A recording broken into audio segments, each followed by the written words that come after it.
പോലീസിലുള്ള ഒരു സംഘി അനുഭവം കൂടുതലാണെന്നൊരു ആക്ഷേപം നിലനിൽക്കുന്നത്? അത് അടിസ്ഥാനരഹിതമാണ്. സംഘി കുറ്റാരോപണം ഈ ഗവൺമെൻറ്റിനെതിരായി അടിസ്ഥാനരഹിതമായി ഉന്നയിക്കുന്ന ആരോപണമാണ്. നമ്മൾ കമ്പയർ ചെയ്യണം.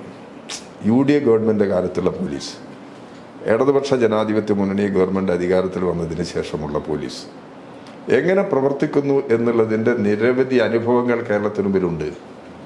ഇവിടെ തെളിയിക്കാൻ കഴിയില്ല എന്ന് കണക്കാക്കിയ നിരവധി കേസുകൾ തെളിയിക്കുകയാണ്. പോലീസിൻ്റെ അകത്ത് ചില പുൽക്കുത്തുകളുണ്ട്. തെറ്റായ രീതി സ്വീകരിക്കുന്ന ചില പോലീസുകാരുണ്ട്.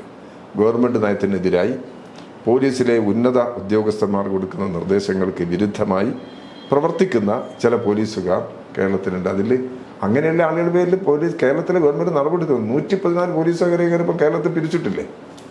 ഇത് ഏത് കാലത്ത് ചെയ്തിട്ടുണ്ട് ഇങ്ങനെ? അപ്പോൾ തെറ്റിനോടുള്ള ഗവൺമെൻറ്റിൻ്റെ ഉറച്ച നിലപാടാണ്.